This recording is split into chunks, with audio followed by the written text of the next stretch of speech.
So let's just jump into it. My vampire films, all three of them are, of course, incredible. But that might be subjective. I love Ganja and Hess, and that's my first one. So this one was released originally in 1973.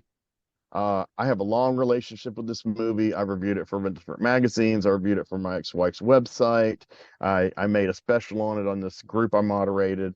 And I've gotten every version, collected every Hmm. version, every medium.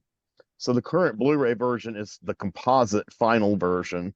So this movie was chopped up and released as Blood Couple and then Mm. Blackout and very double possession. Black And they So took Vampire, I is it think. longer Black than this Vamp. version? This No, is it's 113. that's Mm. 130. That's the full cut. Okay. That's the DVD though of it. That's the recent Yes. Kino one. See, That's yeah, the yeah, that's the Kino. I have the Blu-ray. Yeah, that's the final cut. Now the All Day Entertainment put out a DVD at the dawn of DVD. I mean, it was like one of the first cult movie DVDs made, and people were like, and it didn't come out on VHS, so it's like an incentive for geeks to buy. A few Yeah. movies came out like that. Let's buy a DVD player. So That's cool. my friend Michael's like, I'm not buying a DVD player, but I'm going to get Craig Better from European Trash Cinema to dupe his onto a VHS. So he got it, and I was like, this is not like the copy because I had a copy of the Blood Couple print. I got it from Michael D. Moore. He sent it to me, and I reviewed it for a little paper. And you know, uh, he had the 16 millimeter. He chained onto a VHS, and I loved the music at the beginning. It was weird and electronic. I didn't know that was actually music from like the middle section of the movie, and the movie had been all rearranged. Not as bad chronologically as Wicker Man, Hmm. uh, but just certain scenes, shots, music all over the place, and then some chunks were missing altogether. Um, so I actually fell in love with some parts, especially of the soundtrack of the Blood Couple one. So when the All Day supposed like director's cut DVD came out, that was like 97. I saw it then. I didn't own it until like 2000. And, we were all ecstatic. And Tim Lucas, of course, did liner notes and explained the whole tangled history of the movie. And this version was longer and it was in the correct order. It had been remastered from all the materials they could find. It wasn't completely optimal, but it still looked great. But I think it was kind of intended to be grainy and just it's become grainy over time. And really, that era, I think it was kind of not have the charm if it wasn't grainy. Um, Well, they said they shot it on Super 16 and had to blow it up to 35, so that yeah, explains a that's lot. true. Sure. Yeah, thank you. I always forget that. Um, yeah, Scott's here. Scott's here to bail me out, man, and help me pronounce words, foreign words. I just watched the documentary right before we started, so Oh, fantastic. Okay, nice. I rewatched the movie a few days ago, but I haven't watched the doc in a while.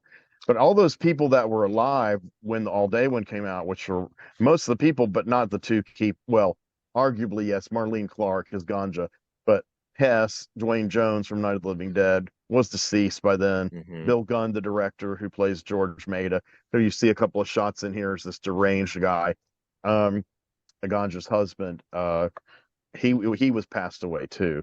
But Bill Gunn wanted the movie restored. He knew how he wanted it restored.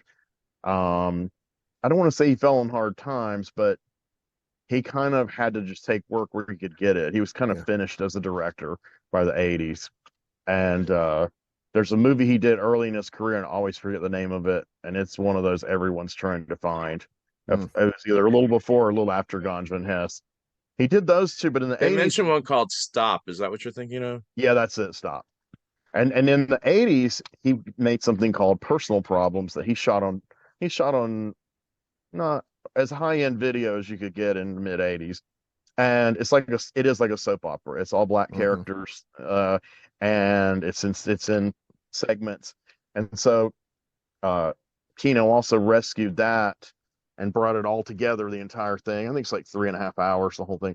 And I bought it on Blu-ray, and I loved it. I can't say it's like brilliant like Ganja and Hess, but it's just refreshing. It kind of reminded me of, see, he did another movie too, which I haven't seen, that's in the same vein.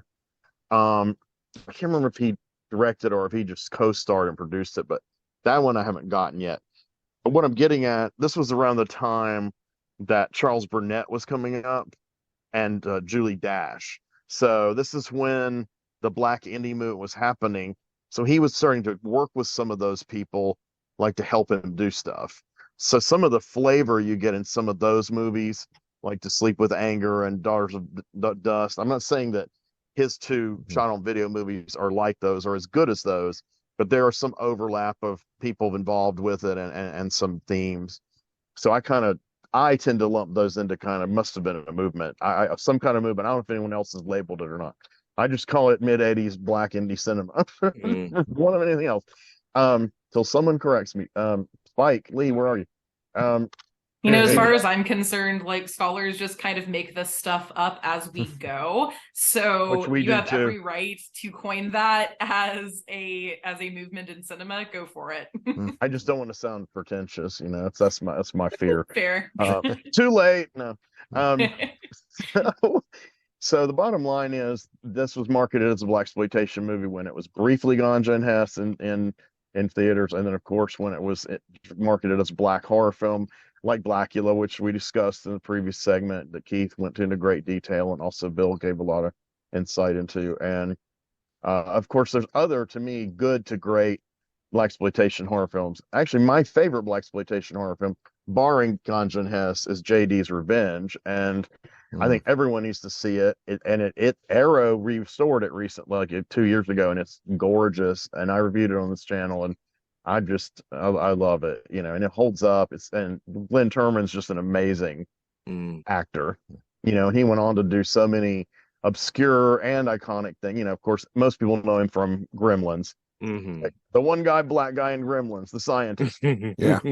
But he was in Centennial, the one black guy, which actually was cool of James Michener to write a black cowboy in Centennial, because there probably weren't very many at that period. But Glenn, and when I first saw Centennial the first several times, I didn't know who Glenn Turman was. And then I was like, oh my God. And then my friend Tim McLean rewatched JD's Revenge, and then he starts reeling off, oh my God, this guy's incredible.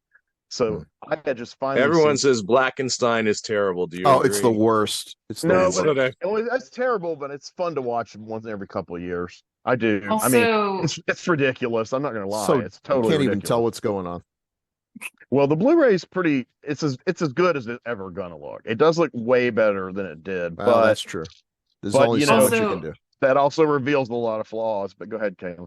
Sorry. Also, just regarding black cowboys, like that is a very, very big part of the history. Like the first cowboys were actually like black ranch hands and also Mexican folks who lived out there. So that's like such a big part of the history. It's honestly like it's really a travesty that there weren't more black and Mexican cowboys in cinema for a while. Like it took a long time for that to start catching on at all. And still, I think there's way too much of a cultural right now idea it that is. cowboys were a bunch of white dudes. It's like, no. Well, there's two heavily advertised movies coming out right now that are exactly that. The one with Michael J. White, which is, a blaxploitation Western homage, even to the point where he's wearing a replica of the costume Fred Williamson wore in all his Westerns. I forgot the name of it. It has black in the title. Go figure. I think it's the character's last name. I can't remember. And then the other one is Bass Reeves, who is the real life guy who was really the basis for the Lone Ranger, but of course they completely whitewashed him. Sure. But they both look. I'd rather see the Michael J. White. It looks a little more energetic and cinematic. But the Bass Reeves could be good too. I forgot the actor. Somebody really good. He could be a real badass, but if I get a chance, I'll watch both of them. But I'd give them both a go. I mean, Michael J. White. Once he found his niche in homaging blaxploitation and actually doing it fairly well, I'm like, cool, okay, so he's found it. As long as he never does another Spawn movie, that was not a wise career choice, but that's what everyone knew him for. Sure. But to me, Spawn is Keith David, the voice of the cartoon, and now he's doing the video games, and he'll always be Spawn. But anyway, enough of that comic book stuff. So GANJA and HESS, people didn't know what to make of this thing. It is kind of a horror movie. It is a vampire movie. Yes, they never say the V word in the movie, just like in Near Dark, they never say it, and a few other movies. I tend to like that. So basically, It's about a scientist, an anthropologist, archaeologist, Hess Green, and he's kind of a upper middle class. He's a rarity in that period. He's he works upper at the middle Brooklyn class. Museum. He does, and he does a lot of research on his own. He has a mansion. He has a manservant who's black, and but he treats him well, of course. And he he's very world weary. He's and Batman. Exactly. He literally when he becomes a vampire.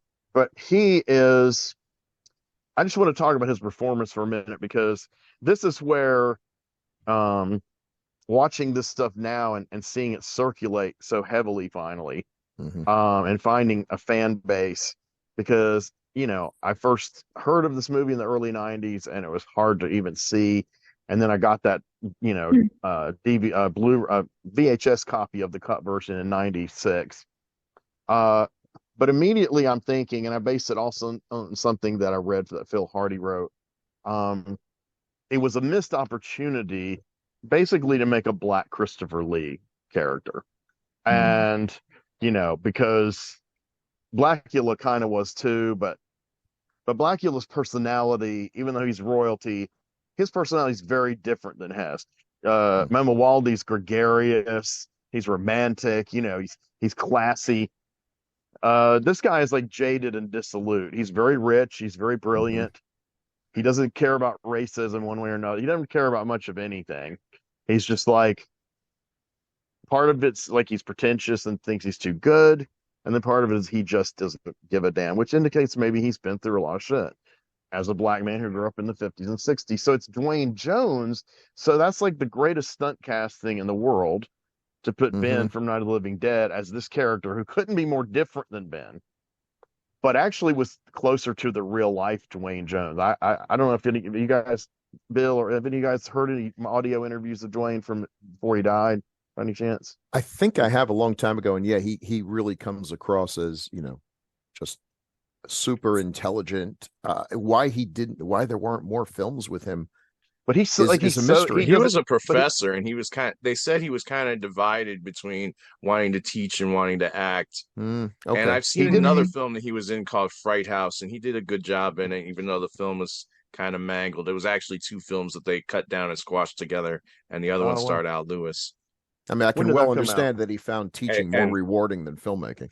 And the one Duane Jones was in was better than the one Al Lewis was in. They don't interact at all.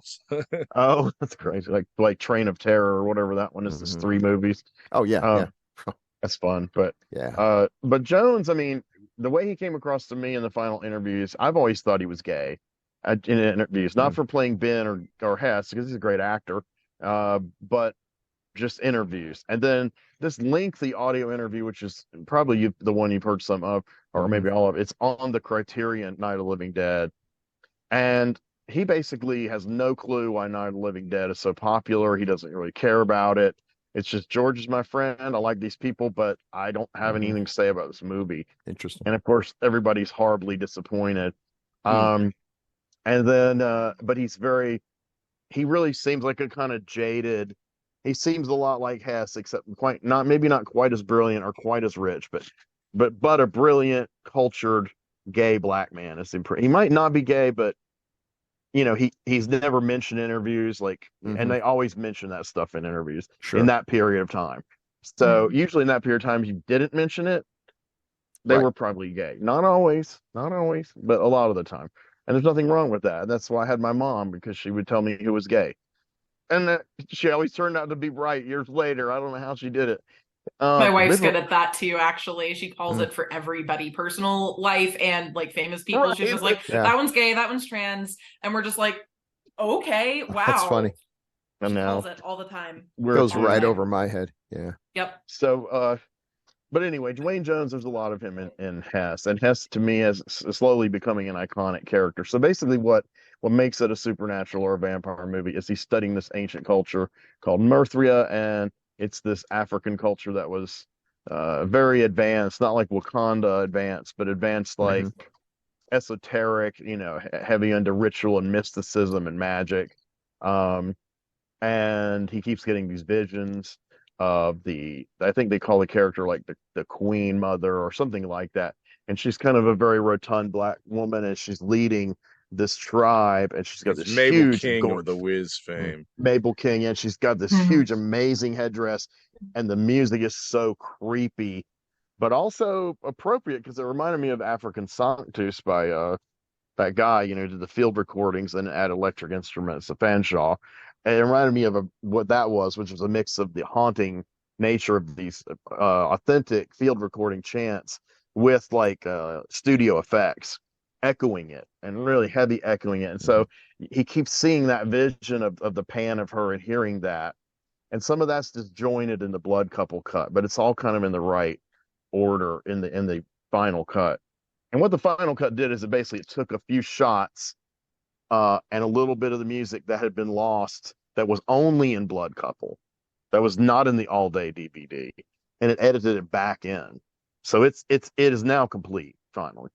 So I'm happy. But he takes this dagger to study, and he assumes it's like a sacrificial or ceremonial dagger. He doesn't know it's infused with supernatural energy of some kind. They don't use any special effects to show that. It's this really cool looking, obviously hand carved bone dagger or bone like. And they actually tell you this happened in titles at the beginning of the film. Yeah, they tell you kind of a summary of the title in the beginning, and you're kind of like, okay, what the fuck? And then you go into the movie.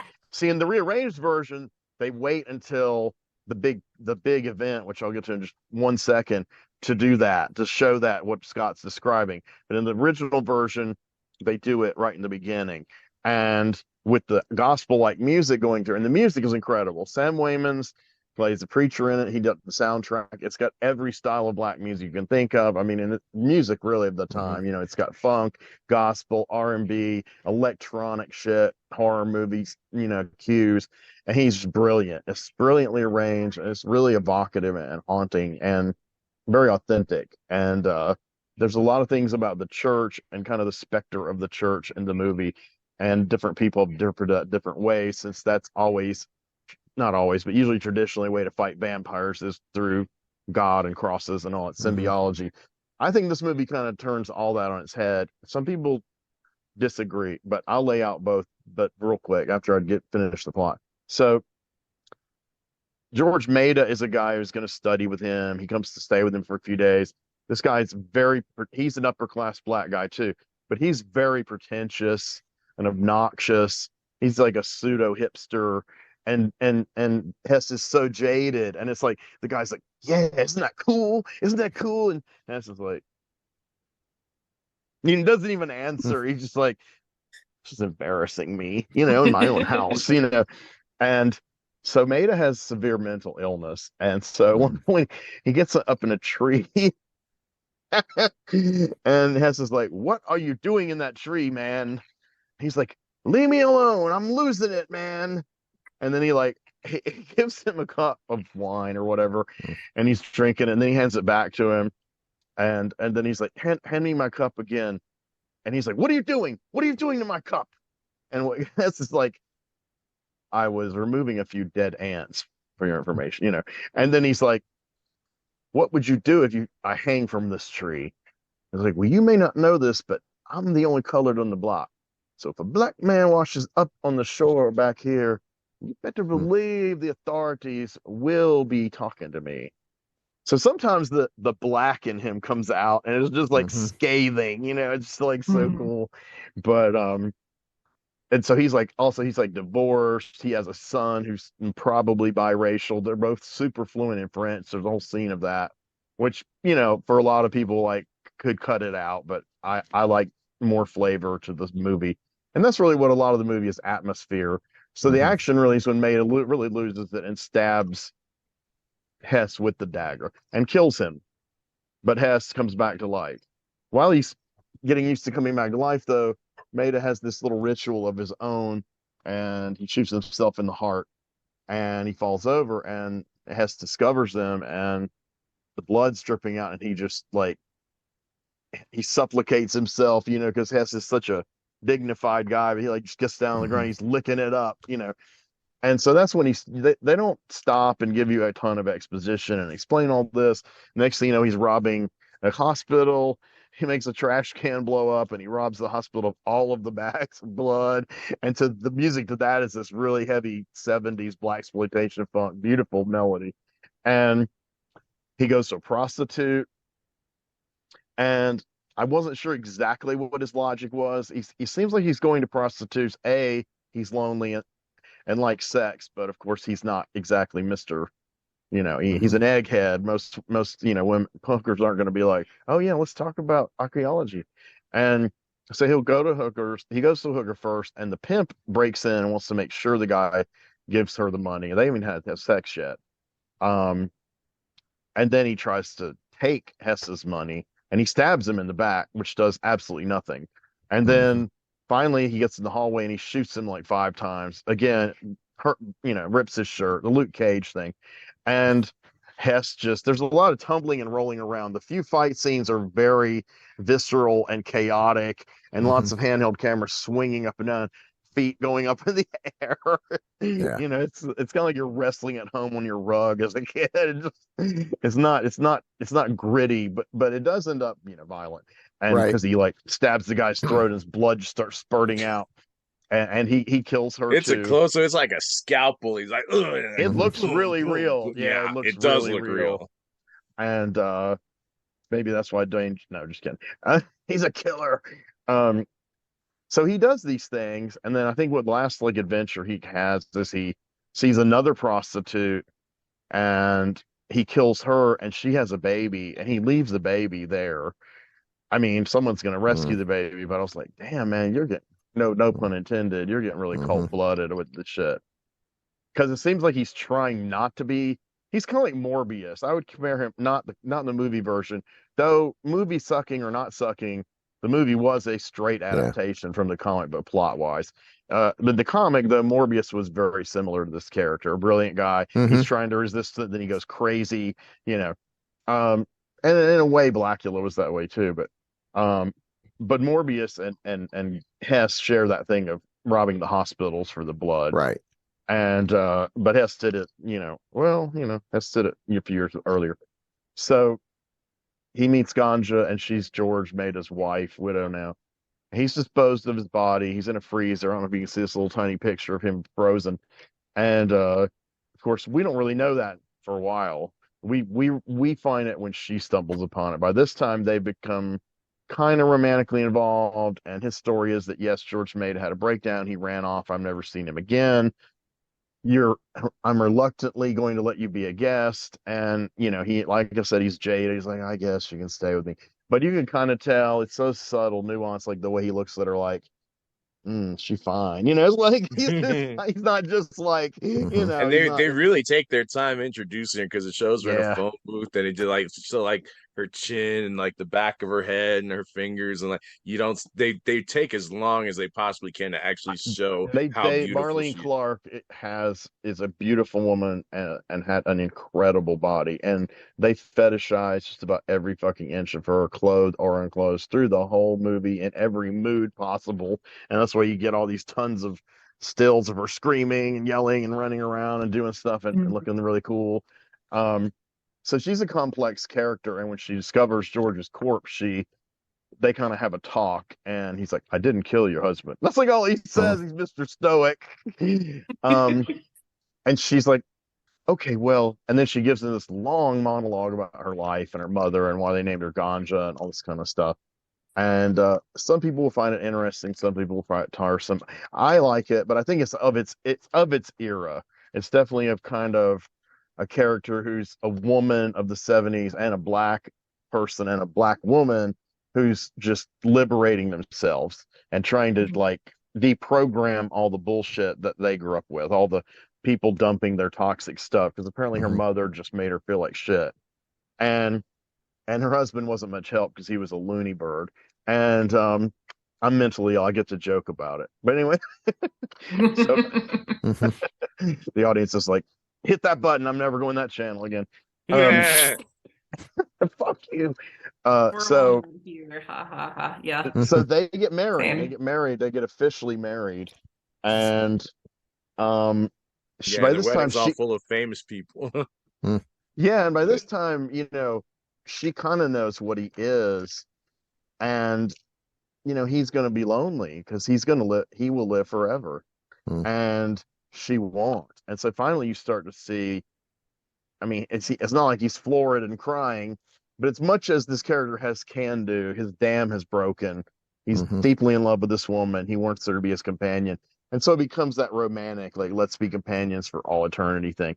But I got to kill you first. And so they have this kind of reenactment at their wedding, which looks more like kind of an African pagan kind of thing with these robes and these flowers. And he pulls out the dagger.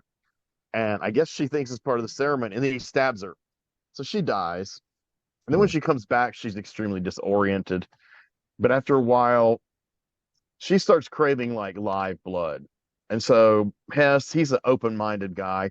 He hooks her up with some stud who comes there, and they have a long, extremely graphic sex scene with lots of sweat in the dark. And that is a plot point that on purpose, because Hess kills him. And she liked the guy, but her plan all along was, this is going to be my first victim, and I'm going to drink all his blood. But Hess felt like, I think she was hesitating. So then they Hess dumps the body on the estate, or it could possibly be discovered relatively easy. I assume he's going to go back and completely bury it.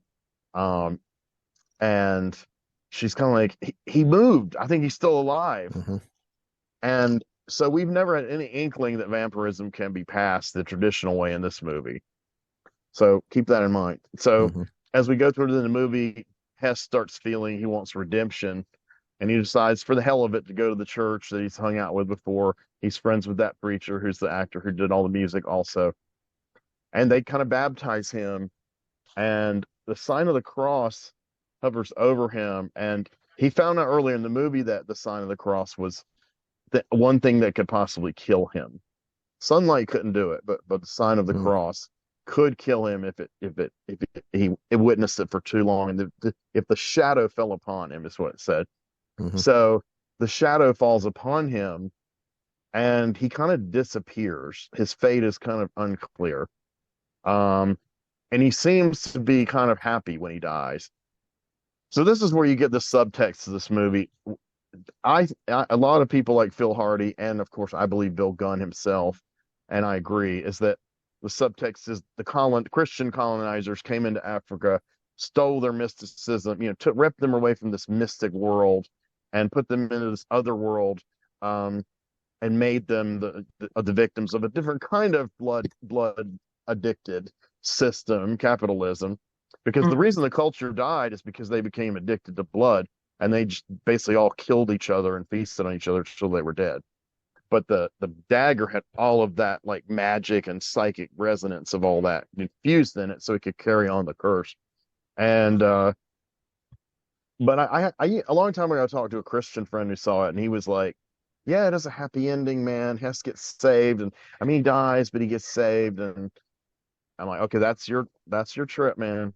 It ain't my trip, but all right, whatever, But that kind of, it's almost like with Martin, where the uncle is like, I'm going to save you, and then I'm going to kill you. But if you start killing people, I'm going to kill you without saving you. Means you're dead. That's not that's not the kind of being saved I'm interested in. Well, in Martin, I knew he was like dangerous and crazy, but I was still, the first time I was absolutely shocked that he actually did that. Yeah, absolutely. Well, it's so well portrayed too. I mean, it's just right out of the blue. It's just right out of the blue, and the blood spurts perfectly, and it's just like, oh my god! Because by that time, even though he's done some dastardly things, you kind of like Martin. You're hoping he'll have redemption, but just when he's starting to think, I'm not really a vampire, he's got Tutakata or whatever, Tatakuta or whatever his name after him. So in this movie, the pro-Christian theory only works if you stop watching the movie at that scene. And I will say that even in the all-day version, what comes after Hess's disappearance, but especially in the Blood Couple version, isn't much. It's GANJA, but in the ambulance comes, and of course they focus in not subtly on the cross within the thing on the ambulance, and it's just like, okay, she's a widow, she's inherited this rich mansion, he died somehow. And I'm not even sure how she got his body back. I don't think they make that clear. But the church brought it or whatever. So she gazes out the window and it looks like she's like pretty like content, like, okay, she's here and Archie's still here and she's got the mansion. And then out from his burial sack pops the tall, well-hung black man that she had seduced and they had comes killed. Out of the swimming pool. Does he come out of the swimming pool? Yeah, he came out of the swimming pool. Oh, you're right, he does. So that means he must have actually got out of his stuff prior to that. Okay. We didn't have to see all that. I'm fine. Our brains create closure. I'm not an idiot. I can put it together. Somehow he got to the pool and he jumps out of the pool and he really fucking jumps, but it's in slow motion. So you see everything and you see his, manly area, like extremely, it's in motion. Swinging around quite a bit. Thank you. Yes, there you go. I was avoiding saying that, but yes. And it's slow motion and the music's beating and it's got like this tribal drums and he's going towards her and then they pan on her and you get the feeling he's a vampire because how else could he come back to life? And he also jumps over Archie, who was right. He jumps over Archie, and I'm not sure if the implication is he kills Archie and that's his first victim. That's usually how I read it, but then again, she could have already killed Archie and just left him on the lawn for a few minutes. But when you look up at her and she sees all this tableau, she starts smiling. She looks like happier than she's ever been. That's the end of the movie. So it's like now she's like the queen vampire, but she has more humanity than Hess all along and more vibrancy. But once she turns, she has less of a moral compass than him. And I'm not saying his moral compass was perfect. It definitely wasn't. But he was trying to write it and basically committed suicide doing it. And whereas hers is like, I'm good. I'm a vampire, baby, and I shouldn't say stuff. Somebody probably considered a sequel and had her say that. Yeah, but... and I think that's where the Christian folks would still see this as a happy ending because she's evil. Right. But see, I don't see her as completely evil. You kill people and drink their blood. You're evil. We talked about this last time. I'm talking about the breakdown on this. I know, but I'm talking about the breakdown of a character, not in fiction, where you as a writer can actually make repulsive, horrible people sympathetic in order to move the story and to make certain points. And because I'm a writer and I do that. I mean, some of my characters I would not want in my life for sure, and some of them I've actually tried to completely redeem. Now I don't play the everyone forgets like they do on soap opera. So the people who hate these people still hate them even after they redeem. So they have a hard road. But right, I think she goes in the opposite direction. He goes for redemption, and she just goes for the decadence. And the only reason I say I don't think she's completely evil is just because I've seen her humanity before. But yes, she's ascending to an evil position, and yes, to Christians that would be just totally clear, and it would be an absolutist thing.